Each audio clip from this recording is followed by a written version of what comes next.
Pentagon कह रहा है कि नहीं, जो DIA की रिपोर्ट आई है वो कह रही है कि ऐसा हुआ नहीं है, सेंट्रीफ्यूज अभी भी हैं और 1 हफ्ते 10 दिन के अंदर ईरान अपना न्यूक्लियर प्रोग्राम फिर से शुरू कर सकता है। तो कंफ्यूजन है, लेकिन हम एक्सपर्ट्स के पास चलेंगे। जाने माने डिफेंस एक्सपर्ट ब्रिगेडियर राजन जम्बाल सर हमारे साथ जुड़ चुके हैं। बहुत बहुत शुक्रिया सर, थैंक यू, जय Hind. Thank you sir. Sir सबसे पहले तो ये जो CNN और DIA की एक रिपोर्ट सामने आ रही है, एक कंफ्यूजन सी दिखाई पड़ रही है। CNN और न्यूयॉर्क टाइम्स कह रहा है कि DIA के हवाले से कि जो अटैक हुआ है न्यूक्लियर साइट्स के ऊपर, नतांज के ऊपर, फॉर्डो के ऊपर, कोई बड़ी अचीवमेंट वहां पर हासिल नहीं हो पाई है। और डोनाल्ड ट्रंप साहब कह रहे हैं कि नहीं, ये सब बकवास है, हमने जो मिलिट्री एम थे उसको अचीव किया है। तो क्या एक कंफ्यूजन की स्थिति अमेरिका में क्यों बनी हुई है सर? देखिए, ट्रंप इस वक्त खुद कंफ्यूज स्टेट में है।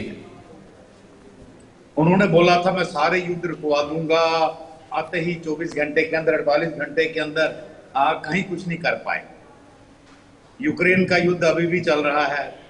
भारत पाकिस्तान का उन्होंने बोला कि हमने रुकवाया, भारत बोलता भाई आपने नहीं रुकवाया, सिंदूर तो अभी चल रहा है। जैसे कुछ हुआ हम फिर घुसेंगे अंदर। ईरान इराक में इसी तरह वो 2 हफ्ते की बात कर रहे थे कि 2 हफ्ते बाद मैं डिसीजन लूंगा, 24 घंटे के अंदर अंदर ही उन्होंने न्यूक्लियर साइट्स पे कर दिया। अब जहां तक बात आती है क्लेम्स काउंटर क्लेम्स, जो फिजिकल इंफ्रास्ट्रक्चर था वो इजराइल ने और स्पेशली अमेरिकन बॉम्बिंग में जिनमें उन्होंने वो GBU-57 वगैरह जो हैवी बॉम्ब होते हैं 15-15 हजार किलो के रदर, उनको इस्तेमाल किया। इंफ्रास्ट्रक्चर अच्छी तरह बर्बाद हो चुका है। पर जो उन्होंने यूरेनियम ऑलरेडी इनरिच कर लिया था, क्या उन्होंने किसी दूसरी साइट पे पहले मूव कर दिया था? बिकॉज पहले दिन ही जब इजराइल ने न्यूक्लियर इंस्टॉलेशन पे हमला किया तो ईरान को अंदेशा हो गया था कि ये हमला भी और बढ़ेगा। सो क्या उसने शिफ्ट कर लिया? दूसरा, जो सेंट्रीफ्यूगल कैपेबिलिटी है, ये काफी बड़ी बड़ी मशीनें होती हैं जो कि मतलब यूरेनियम को एनरिच करती हैं जी। क्या उनको भी वहां से निकाल के कहीं और शिफ्ट कर दिया गया था? बिकॉज एक रिपोर्ट आ रही है कि लंबी सी कॉन्वॉय दिखाई जा रही है सैटेलाइट इमेजेस में, जो कि एक दिन पहले अमेरिकन हमलों से पहले वहां लाइन लगी हुई। अभी आप अगर कंपेयर करें कि ईरान ने जब अमेरिका पे हमला किया, अमेरिकन बेस पे कतर में, तो उन्होंने उनको एडवांस नोटिस दिया हम हमला करने वाले हैं। बिल्कुल। एंड उन्होंने बड़ी अपनी हाईटेक जो हाइपरसोनिक मिसाइल भी नहीं फेंकी, नॉर्मल मिसाइलें फेंकी जो 19 या 14 थी, कोई 19 बोल रहा है, कोई 14 बोल रहा है, एक को छोड़ के सारी इंटरसेप्ट होगी, इंटरसेप्ट होने वाली मिसाइलें थी जी। तो वो एक किस्म का फिक्स्ड मैच होने का खतरा नजर आता है पूरे इस गेम में। बिकॉज सारे विक्ट्री क्लेम कर रहे हैं, इजराइल, अमेरिका, ईरान, तीनों अपने अपने हिसाब से विक्ट्री क्लेम कर रहे हैं। तो ये थोड़ी सी सिचुएशन मतलब इसमें क्लैरिटी नहीं है कि क्या ईरान कर, पर इतना आप बोल सकते हैं कि अगर ईरान ने वर्स्ट केस में अपनी सेंट्रीफ्यूगल मशीन भी निकाल ली है और जितना यूरेनियम एनरिच हुआ था वो भी इवैक्यूएट कर लिया है, उसको फिर भी कुछ महीने लगेंगे उनको वापस सेटअप करते हुए। और जैसे ये करेंगे तो फिर ये दोबारा एक टारगेट बन जाएगा। उसी जगह करेंगे तो उनकी जो एंट्रेंस पूरी तरह ब्लॉक हो चुकी हैं, उनको खेलने में वक्त लगेगा। हाउएवर अगर वो नई जगह करते हैं तो बहुत ज्यादा वक्त लगेगा, पर इस टाइप की फैसिलिटी जो कि 200 फुट से ज्यादा जमीन के अंदर हो, उनको बनाने में कई साल लगते हैं। मैं अगर आपसे बहुत शॉर्ट में समझना चाहूं ब्रिगेडियर राजन जम्बाल सर, अगर मैं ये समझना चाहूं कि तीनों ही देशों ने जंग के 12 दिन बाद एक दूसरे को फेस सेविंग का एक मौका दिया है कि सांप भी मर जाए और लाठी भी ना टूटे, उस हिसाब से जो है हम देख रहे हैं जो कल और परसों घटनाक्रम घटे हैं सर। इसीलिए मैं ये बोल रहा हूं कि इस पूरे खेल में एक फिक्स मैच की बदबू आ रही है जी, कि भाई सबका नुकसान हुआ, सबका मतलब ईरान का भी हुआ, इजराइल का भी हुआ, दिस थिंग एंड दोनों की अपनी जो डोमेस्टिक कंपल्शन थी उसमें इनको एड्रेस कर दिया गया, मतलब इस जंग में। तो मेरे को पूरे में देखिए, अगर जंग और बढ़नी है तो अभी ये जंग हवा में नहीं होगी, अभी ये जंग समुद्र में जाएगी, बिकॉज कुछ कदम जो ईरान ने भी उठाए वो उसके दोस्तों को भारी पड़ रहे थे, जैसे हॉर्मुज स्ट्रेट को क्लोज करना, तो सबसे भारी चाइना को पड़ रहा था। तो चाइना उसके सारा प्रोपेलेंट सिस्टम मिसाइल्स का जो लिक्विड होता है वो चाइना से आता है, और चाइना हर्ट हो रहा था हॉर्मुज स्ट्रेट बंद होने से, तो उसके ईरान के अपने दोस्त भी उसकी कुछ एक्शंस के खिलाफ थे, तो ये एक मामला और कॉम्प्लिकेटेड हो गया। रशिया था, रशिया मॉरल सपोर्ट देने के विचार में था, फिजिकली इन्वॉल्व नहीं होना चाहता था, बिल्कुल करके थोड़ा बहुत इक्विपमेंट देना चाहता था, ज्यादा इक्विपमेंट चाइना से आना था अगर ईरान को। सो ईरान पीछे गया है, उसमें कोई शक नहीं है। अगर उसके न्यूक्लियर संसाधन बच भी गए हैं फिर भी वो पीछे चला गया है करके। और ये न्यूक्लियर ऐसी चीज होती है वो आप जहां भी छुपाओगे आजकल सैटेलाइट उसकी रेडियो एक्टिविटी पकड़ लेते हैं। ठीक है, and I am sure it just a question. मैं आता हूं क्योंकि और डीपली मैं मिलिट्री पॉइंट ऑफ व्यू से आपसे चीजों को समझूंगा। मौसमी सचदेव, मैं पॉलिटिकल तरीके से इन चीजों को समझना चाहूंगा कि जो पॉलिटिकल एम थे, क्या वाकई में अमेरिका ने उन चीजों को हासिल कर लिया? नेतन्याहू साहब जो लगातार एक रिजीम चेंज की बात कर रहे थे, रजा पहलवी भी बीच में सामने आते हैं, वो रिजीम चेंज की बात करते हैं। डोनाल्ड ट्रंप जो है 3 दिन पहले कहते हैं कि मेक ईरान ग्रेट अगेन। लेकिन क्या वो पॉलिटिकल एम पूरे अचीव किए गए हैं, या तीनों ही देशों ने 12 दिन बाद ये सोचा है कि फेस सेविंग ही हमारे लिए ज्यादा बेहतर होगा? आपका पॉइंट ऑफ व्यू में। This is a world of informative war और नैरेटिव वॉर चल रहा है। जो स्टोरी जिस तरीके से दिखाया जा रहा है उस तरीके से हम उसको देख रहे हैं। नाउ रजीम चेंज तो अभी डोनाल्ड ट्रंप ने लेटेस्ट जो उन्होंने बोला है, ही डजंट वांट, उनको नहीं चाहिए रजीम, वो बोलते हैं कैओटिक है रजीम। अगर चेंज होगा तो डोनाल्ड ट्रंप ने लेटेस्ट कल ही बोला है कि वो तो कैओटिक होगा। सो पहले वो रजीम चेंज में फोकस कर रहे थे, अभी नहीं। एंड एंटायर थिंग जो हुआ सडनली 12 दिन के बाद सीज फायर हुआ, it is well coordinated, scripted and fabricated. आप देखिए, ईरान ने पहले यूएस को बोला कि हम आपके बेस में हमला करने जा रहे हैं जी। उसके बाद जब यूएस के बेस में हमला करते हैं, यूएस रिटालिएट नहीं करते हैं, but immediately Donald Trump truth social में आते हैं और इमीडिएट सीज फायर डिक्लेयर कर देते हैं। एंड इजराइल लाइक टाइम ही नहीं लेते, एंड इजराइल भी मान जाते हैं। सो इतना क्विक ये चेंजेस आए हैं अनएक्सपेक्टेडली, तो इट इज समवेयर और द अदर, जैसे सर ने बोला है, we are getting the fragrance that ये कोऑर्डिनेटेड है, फेस सेविंग है। सेकेंडली, आप देखिए क्या ऑथेंटिक है हमें नहीं पता। जैसे कि आप लोग बात कर रहे थे कि न्यूक्लियर साइट्स को डैमेज किया है, क्या डिस्ट्रॉय किया है, क्या एक्चुअली में इजराइल ने जो अपना ऑब्जेक्टिव्स है वो हासिल किया है। और अभी तो यूएस इंटेल ने जैसे बोला है, यूएस इंटेल ने तो डोनाल्ड ट्रंप को चैलेंज कर दिया है जी, कि उन्होंने लाइक को डैमेज तो किया है लेकिन डिस्ट्रॉय तो नहीं किया है। ईरान कभी नहीं रुकेगा, Iran will enrich uranium, Iran nukes बनाएंगे, उसके पीछे नहीं हटेंगे। उन्होंने बोली, उनके साइंटिस्ट लोगों का सैक्रिफाइस किया है बहुत। सो ये पीछे नहीं हटेंगे। डिले हुआ है, डेफिनेटली डिले हुआ है, 6 महीना डिले हुआ है, they will again try it, वो बनाएंगे। एंड इससे ये जो कॉन्फ्लिक्ट है हमें देखा जाएगा। फिलहाल क्या है, डोनाल्ड ट्रंप का जो मकसद था as a state to as a peacemaker, उन्होंने वो हासिल कर लिया है। अभी जैसे ही CNN उन्होंने यूएस इंटेल ने उनको चैलेंज कर दिया है, उन्होंने रीपोस्ट किया है जो बॉम्ब या B2 बॉम्ब वो किया जो उन्होंने हासिल किया, कि उनके न्यूक्लियर साइट्स को, 3 न्यूक्लियर साइट्स को स्ट्राइक किया। उन्होंने फटाफट जाके ट्रूथ सोशल में रीपोस्ट कर दिया है जी।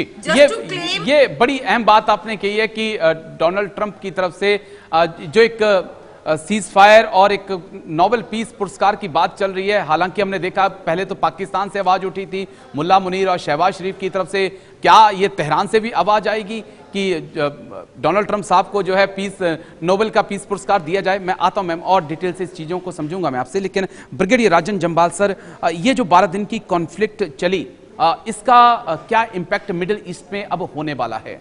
जिस प्रकार से ईरान ने अपनी मिसाइल ताकत से इजराइल को चौंकाया, यूरोप को चौंकाया, क्या इसका मिडिल ईस्ट में इम्पैक्ट पड़ेगा? अब खासकर वो देश जो अमेरिका के समर्थन से एक मजबूती से सऊदी में खड़े हैं।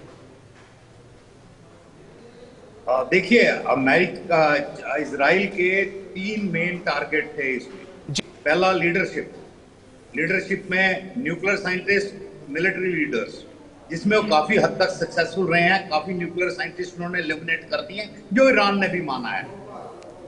इसी प्रकार उनके जो खासकर हार्डकोर मिलिट्री कमांडर्स थे, उनको भी एलिमिनेट कर दिया है।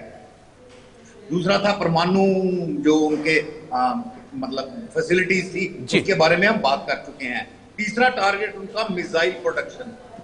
ईरान मिसाइल प्रोडक्शन में बहुत आगे बढ़ रहा था, so they wanted to hit missile production. वो ना सिर्फ मिसाइलें अपने लिए बना रहा था, पर हूथी, हिजबुल्लाह, हमास, तीनों जो 3H बनाए हुए हैं उन्होंने, ये तीनों के तीनों इनको मिसाइलें खासकर ईरान सप्लाई करता था। अब इसको हिट करके इजराइल ने अपनी सिक्योरिटी थोड़ी सी गारंटी करी है कि जब इनका मतलब जो फैक्ट्री है जहां से आते हैं मिसाइल, वही डिग्रेड हो गई, तो अभी ईरान मिसाइलें बनाएगा भी तो वो अपने लिए बनाएगा ज्यादा, उसके पास इन लोगों को बांटने के लिए उतनी होंगी नहीं, मतलब नॉट हैव दैट मच। तो कुछ सालों के लिए जब तक वो उसको रैंप अप नहीं कर लेता अपनी प्रोडक्शन फैसिलिटीज को दोबारा, एंड तब तक के लिए रिस्पाइट इजराइल ने खरीद दी है।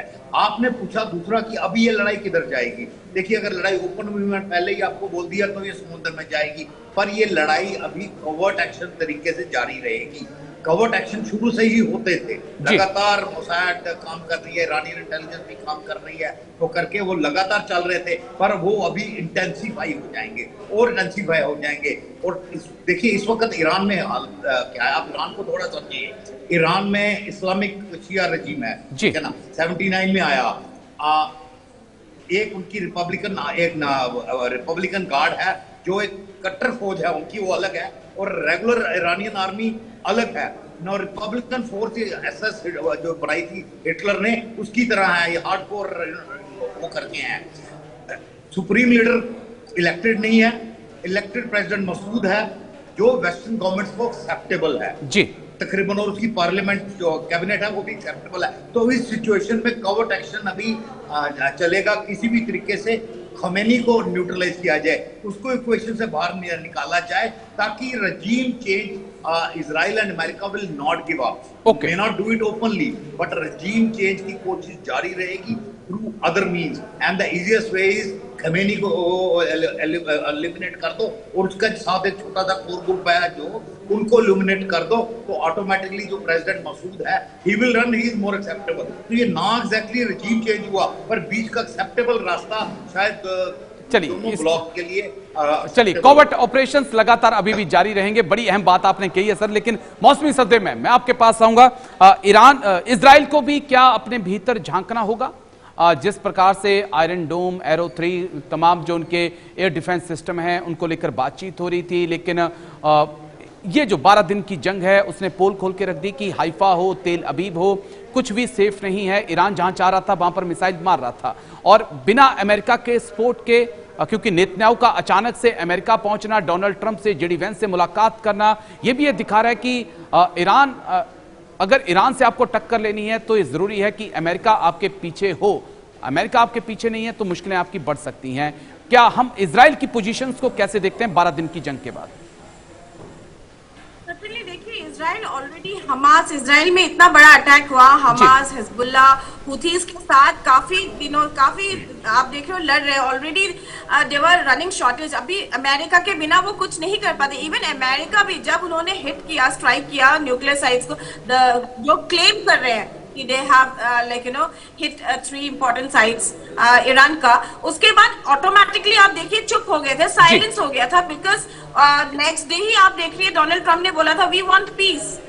सो कहीं ना कहीं इजराइल को भी रियलाइजेशन हो गया था, और इवन अमेरिका ऑल्सो रियलाइज कि ईरान को इतना लाइटली लेना भी सही नहीं है, बिकॉज आपने देखा ईरान पूरा like they were in a revenge mode. जी। वो पीछे हटने के लिए तैयार ही नहीं।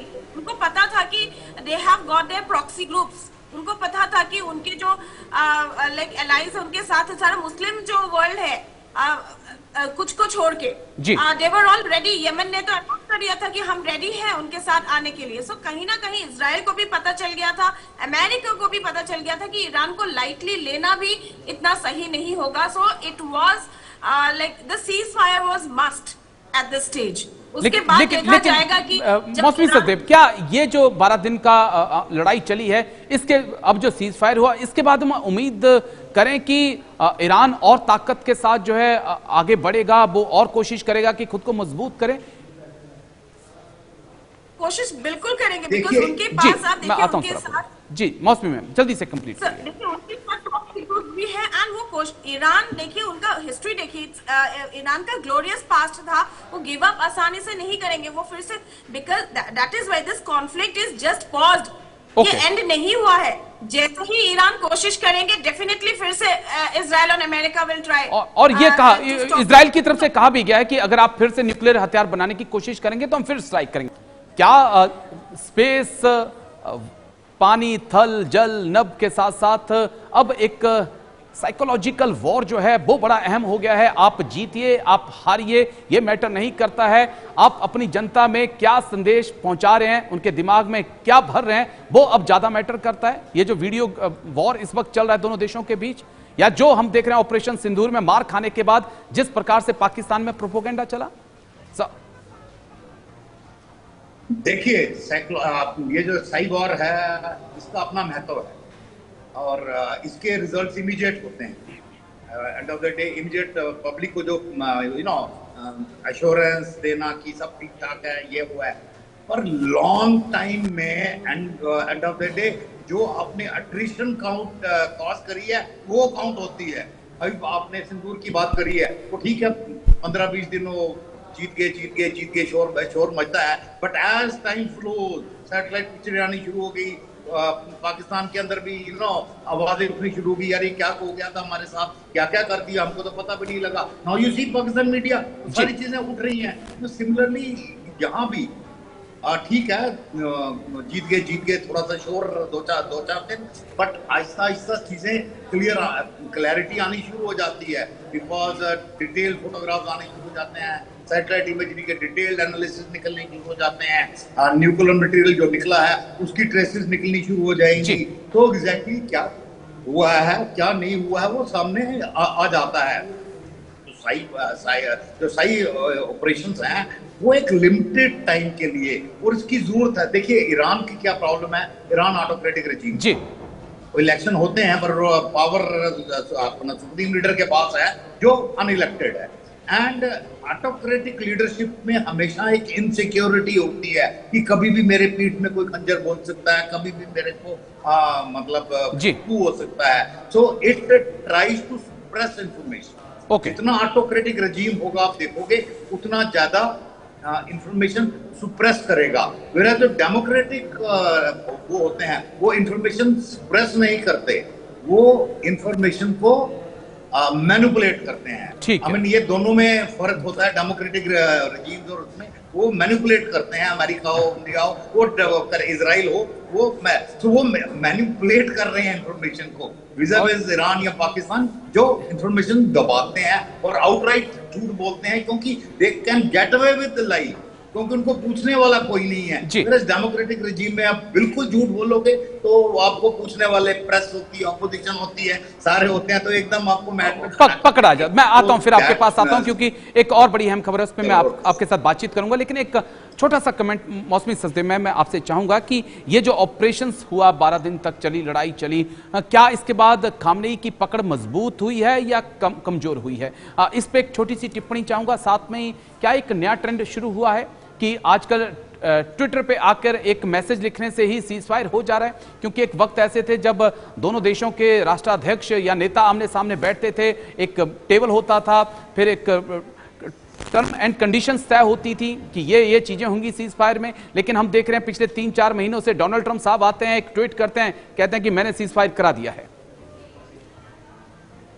This is what we call modern warfare is. कौन कैसे स्टोरी को कंट्रोल कर रहा है, कौन कैसे स्टोरी को कंट्रोल करके एक्चुअली पुट फोर्थ आगे दिखाया जा रहा है। सो कौन सच है कौन झूठ है, इट इज वेरी ब्लीक आजकल के वॉरफेयर में। And social media platform as if मतलब सारे मीडिया को क्रॉस करके social media platform has as if become an authenticate like platform. So but sir ने ज्यादा दिन तक नहीं चले, मतलब it's a temporary victory that you are glamorizing, B2 bomb strike आप glamorize कर रहे हो आप उसको, तो this is just क्या सच है क्या झूठ है ये जल्दी निकल जाएगा, बिकॉज यूएस इंटेल लगे हुए हैं। एंड खमेनी के बारे में जो बोल रहे हैं, मुझे लगता है कहीं ना कहीं उनके अंदर भी डर है, because recently he has also announced his head. उनके बाद कौन होगा उसके ऊपर भी उन्होंने डिस्कस, क्योंकि कहीं ना कहीं इजराइल ने बोल दिया था, नेतन्याहू ने बोल दिया था कि खमेनी मस्ट बी एलिमिनेटेड, और ये बात डोनाल्ड ट्रंप को भी बोला गया था। सो एक कहीं ना कहीं ऐसे अब आप देखिए इजराइल ने काफी उनके महत्वपूर्ण लीडर्स को किया भी है एलिमिनेट, तो ये एक डर सा भी है। बट आप देखिए खमेनी ज्यादातर पब्लिक अपीयरेंस बहुत कम करते हैं, वो आते ही नहीं, और मुझे लगता है कि आने वाले वक्त में वो पब्लिक अपीयरेंस और कम करेंगे। माफी चाहूंगा मैम, क्योंकि वक्त मेरे पास कम है, मेरे पास हार्डली 2 मिनट बचे हैं, लेकिन एक जवाब मेरे को राजन जम्बाल सर से जाते जाते लेना है कि एससीओ की मीटिंग सर समिट है आज इजराइल में, रक्षा मंत्री राजनाथ सिंह पहुंचे हैं, चीन के रक्षा मंत्री से भी मुलाकात होनी है, ख्वाजा आसिफ पाकिस्तान के रक्षा मंत्री वो भी चीन में हैं। क्या पॉसिबिलिटी देख रहे हैं ऑपरेशन सिंदूर के बाद भारत 2 दुश्मनों के साथ एक मंच पे मौजूद होगा, कोई पॉसिबिलिटी बातचीत की? देखिए इनके बीच में आपस में कोई ढंग की बात नहीं होगी, ये मैं बता देता हूँ, बिकॉज कॉमन ग्राउंड ही नहीं है कोई बात करने के लिए इस वक्त। जब 2 लोग बात करते हैं ना, कोई कॉमन ग्राउंड होनी चाहिए जिसके ऊपर बातचीत हो सके। उन्होंने बोलना है कि भी आप हमारा पानी खोल दो, ये हम बोलेंगे भैया नहीं खोलना है, हम बोलेंगे कि तुम्हारे यहाँ टेररिस्ट रहते हैं, वो बोलते नहीं रहते हैं। सो कॉमन ग्राउंड नहीं है कहीं पे, वो कोई कॉमन ग्राउंड नहीं है। सो ये एससीओ की मीटिंग चलेगी, इस पे आप किसी इंडिया पाकिस्तान का कोई नतीजा निकलने की उम्मीद मत रखिए, ये ठीक है कुछ नहीं निकलेगा, और ना ही चाइना रशिया दूसरे जो मेंबर हैं इसमें इंटरफेयर करेंगे। ठीक है, इसमें कोई इंटरफेयर नहीं, बस वो एससीओ के एजेंडे पे ही चलेगा। जी, आखिरी पॉइंट मौसमी सदे मैम, क्योंकि एनएसए अजीत डोवाल और चीन के विदेश मंत्री वांग यी की साथ मुलाकात हुई है, और इससे पहले हम देख रहे हैं कि जनरल मुनीर का 7-8 दिन तक अमेरिका में बैठे रहना और डोनाल्ड ट्रंप के साथ लंच कराना, लेकिन भारत के एनएसए का चीन के विदेश मंत्री से मुलाकात करना क्या एक मैसेज है कि भारत भी एक बड़ा गेम पाकिस्तान के साथ खेलने जा रहा है? भारत जो है टाइट रोप में है, okay, and participating in a platform जहाँ पे China is playing a leading role, तो ये टाइट रोप में है, ये चैलेंजिंग है। बट देखिए मुनीर के साथ तो कंपेयर नहीं कर सकते, क्योंकि वो तो म्यूजिकल चेयर खेल रहे हैं Pakistan with China and with America. तो जब म्यूजिक स्टॉप होगा तब पता चलेगा उनको कुर्सी मिलती है या नहीं मिलती है। So let's see, so we can not compare Bharat with Pakistan. Definitely Bharat का जो डिप्लोमेटिक स्टैंड है बहुत ऊपर है, तो लेट्स सी इस डिस्कशन के बाद, बट भारत बहुत टाइट रूप में है। चलिए, बहुत बहुत शुक्रिया आप दोनों खास मेहमानों का। ब्रिगेडियर राजन जम्बाल सर बहुत बहुत शुक्रिया, मौसमी सजदे मैम आपका भी शुक्रिया मेरे साथ खास चर्चा में जुड़ने के लिए, तमाम पहलुओं पर इतनी बारीकी से बात रखने के लिए।